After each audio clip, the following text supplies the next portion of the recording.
Right, welcome back to BCB Live, Drive Safe Dave. We're once again, blessed with the presence of Mr. Dana Moore. Dana, how you doing up there, sir? I'm doing great. It's a pleasure to be back with you guys. Man, it's always good to have, to have you on the show to not only to hear about a little bit about what goes on at the TXTA, but to, some of the things that y'all work on. And boy alive, how important you are as an association, the Texas Truckers Association, to our industry. And I want to thank you personally, Dana, for all that you do. Well, thank you very much. I appreciate that. Yeah, the voice of the Texas Trucking Association. Absolutely, that's what y'all do out there. You basically go out there on the Hill, also public relations, all the different things that y'all got going on over there. Is there, Dana? Hey, as we move forward here, let's talk about this. We talked about it earlier. We talked about it in the opening segment. I just want to get what a human tragedy going on in San Antonio. What happened? What do you think? What are y'all's thoughts over there at the TXTA? I watched the governor's press conference yesterday, and they had the director of DPS, Stephen McGraw, there, and they were talking about their plan to address this. And we are 100% behind that because we believe it will actually target what's actually going on. For example, it's believed that these folks, these migrants, had crossed over on foot, put in a dash house, and then transported from the American side on up to San Antonio.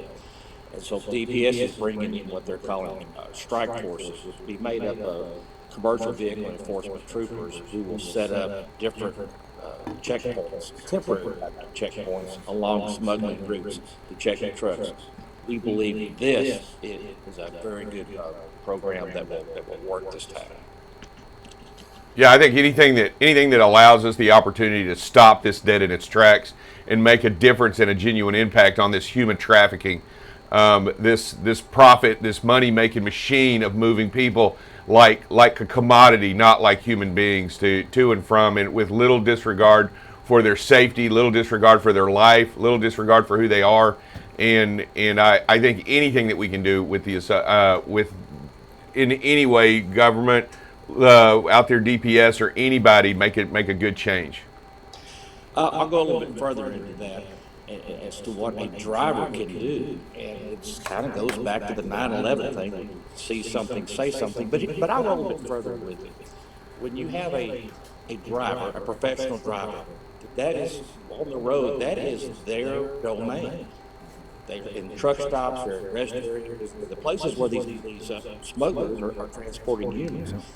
A professional driver knows his or her environment. They know. All you really kind of have to do is look, and if something doesn't seem right, trust your gut and call, because law enforcement can't be everywhere. It doesn't take much to make a quick phone call and say, something just doesn't look right. Can y'all come check it out? And there'll be an officer come by, and you might end up saving quite a few lives. If there's nothing wrong, then there's nothing wrong.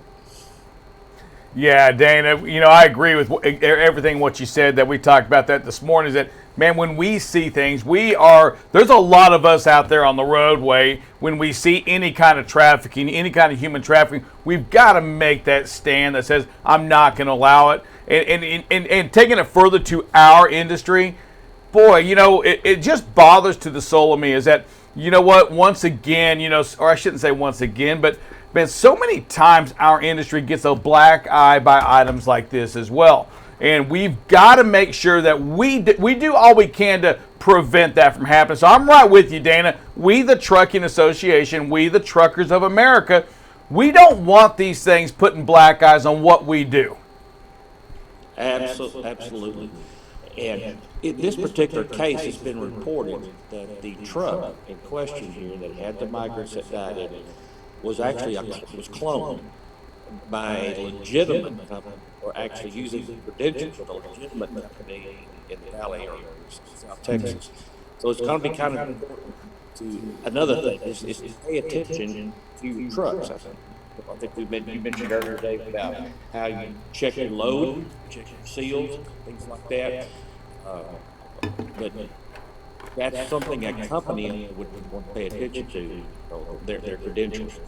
For example, if by chance someone wants an inspection, if you're checking your portal, you'll see that inspection, you'll think, well, that's not me. That's a great point there. You know how that, and for those of you that don't know what Dana's talking about, we as a safety group, we get these inspections, and if one of them doesn't look like yours, you've got to act on it because it may not be. You could be somebody, cloning as you, stealing your credentials to move freight across America or to do things like this. Great point on that. And to the safety professionals out there, it's important to understand and listen to what Dana said is look at your documentation, look at the data. If something doesn't seem right, act on it, and you may discover something right Absolutely. There. And the drivers out there, if you're driving in an area that you know that your company goes in and they're running a day cab and you don't have day cabs in Laredo, but they got your DOT number, it might be an important phone call you make. I mean, it's the simple things you're looking at. You're going to spot your own flag out there on the side of a truck. It's just something that a driver does, sees, it doesn't make sense. What are we doing? Pick up the phone, call, ask, hey, are we hauling, somebody else's trailer? Are we hauling, and if we're doing that, pick up a phone call, get involved, just ask. It's a simple question.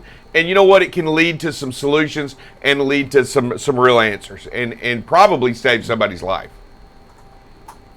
Wow. Absolutely. All right. Hey, talk to us a little bit, Dana. What's been going on? Anything new you want to talk to us a little bit about the TXTA and items you're working on? Yeah, we'll start with the speed limiter issue. And that can be quite emotional at times, I've noticed. But FMCSA is actually requesting information, and we would encourage anyone that operates trucks, owner-operators, to go to the FMCSA website to actually answer the questions. It would go to the Federal Register and give FMCSA the information. Now, is it going to happen? My guess is yes, it is. ATA is extremely involved in this at this point in time, and they're kind of our voice on the Hill. One of the things that we're very, very encouraged by is the possibility of safety equipment. For example, the automatic braking, what do you call it, where they have the collision avoidance system. Yeah, cruise control. If those things are installed on the vehicle, then at least those vehicles should be able to get a higher speed. Of course, the big issue that you see on it is, the different speed differential. And I don't have the data on that, but I do know that's a big issue right there. OIDA is kind of pushing that issue that it's going to be too unsafe. But at the end of the day, are the feds going to come out with it? Probably so. And the other issue is how's it going to be enforced? I know that Canada had some issues with that as well. So we'll just have to wait and see. We were monitoring that as well. Going back a little bit before we were talking about earlier, I'm a part of the American Truck Association's Law Enforcement Advisory Board, which is made up of 37 people. 35 of us are retired law enforcement, and most of us have commercial vehicle enforcement service, CDSA, ties, and two people are current police officers. One of them is already up there in Midlothian.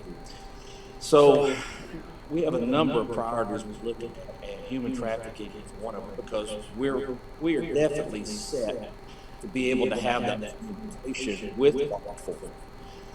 Every industry has its own lingo, if you will. Trucking has it. Law enforcement has its own lingo as well. So when you talk to law enforcement officers, I would think it'd be the same with military and doctors and everybody else. If you've been one, you kind of have a little bit more of an in. And so I think our group has like 900 years of service total. It's quite a bit. So we're looking at the human trafficking, and we're looking at truck stop or parking, and also safety issues. We want to try to get law enforcement to actually come into these rest areas, come into these truck stops, drive through, be a presence there. Nice.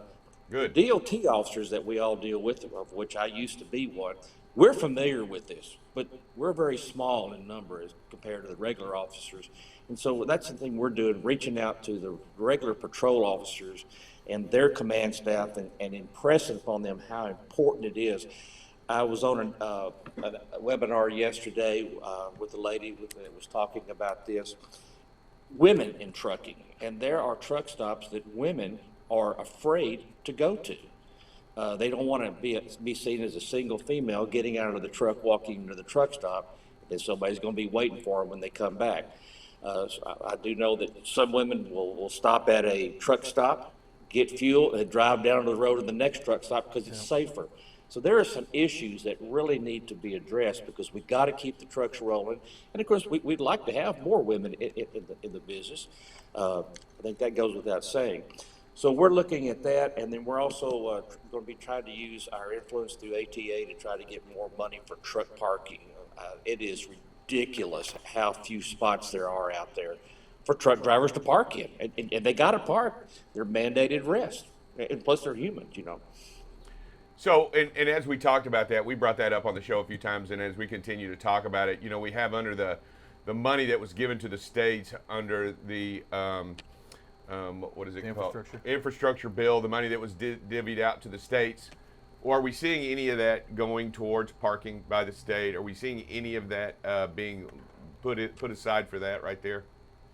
I don't know the exact number. That would probably be handled through TXDOT.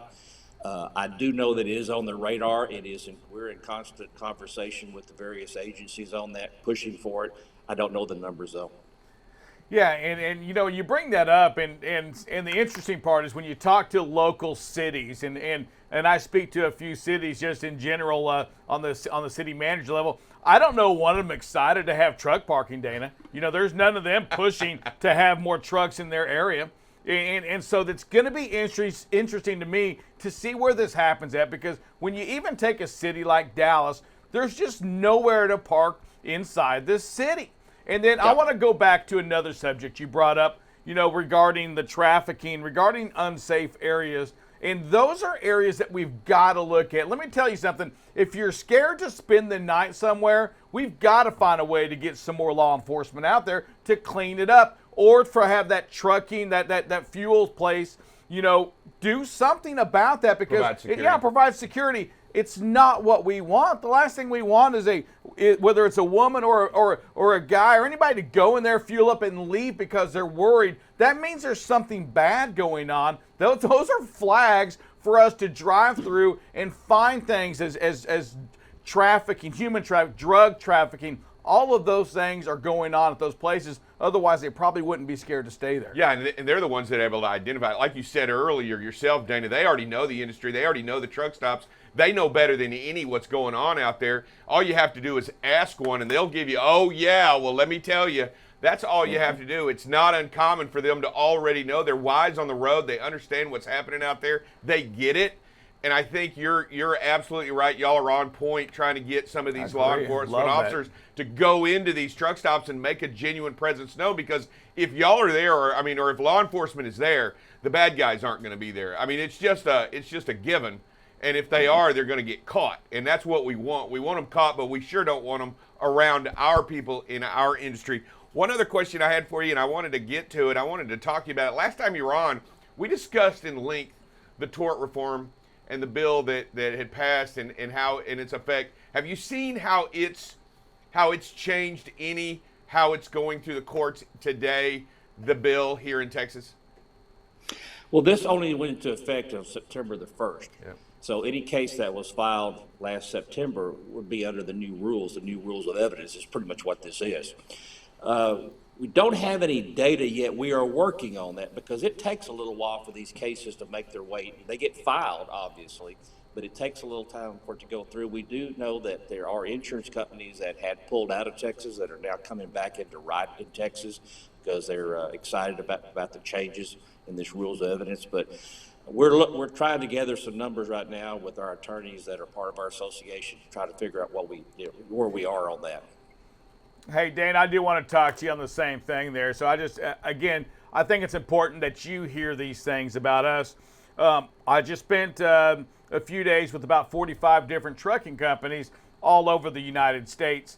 And a lot of people have eyes on what you all did here on that tort reform. So just so you know, a lot of eyes, a lot of people pushing for what you've done to see how it turns out. a lot of people excited about what you did. And I just want to make sure that you and the TXTA knows that, you know what, boy, trucking companies across the country are proud of what you did, and to keep pushing items like that.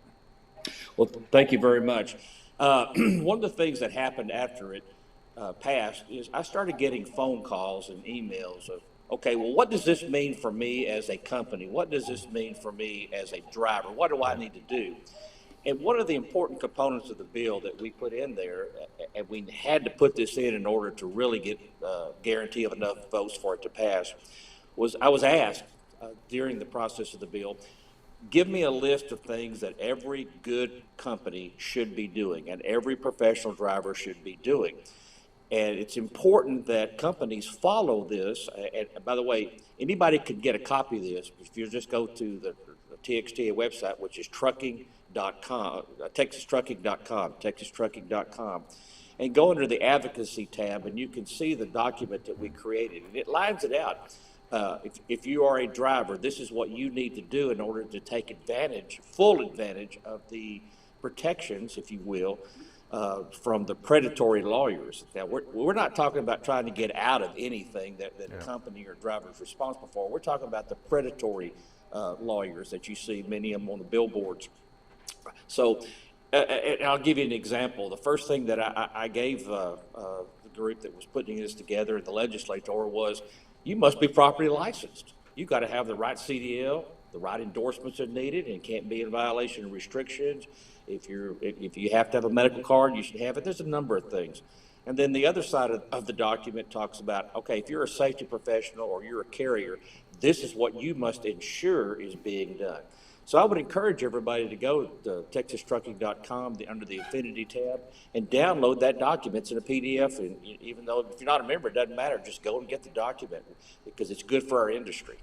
Absolutely, without a doubt. And if you're not part of the Texas Trucking Association, let me tell you something, especially if you're out of Texas here, join this association. It's important that we all stick together. It's important that we all encourage it, and we just have to learn and have knowledge about what our industry is, the challenges that we're going through, and that's just part of what they do for us. Absolutely. You can go to their website and look. They've got so many resources right there on the website, videos, safety training, safety information. They've got all kinds of great information that you can grab right off of the website that Dana's talking about. I mean, they got so much stuff that you can look at, go get, to help you in the business today. And it doesn't matter what you do, but if you're in Texas doing business in this industry, you need to have them on your side, and you need to look at what they've got and go and at least look at the resource and utilize some of that genuine information.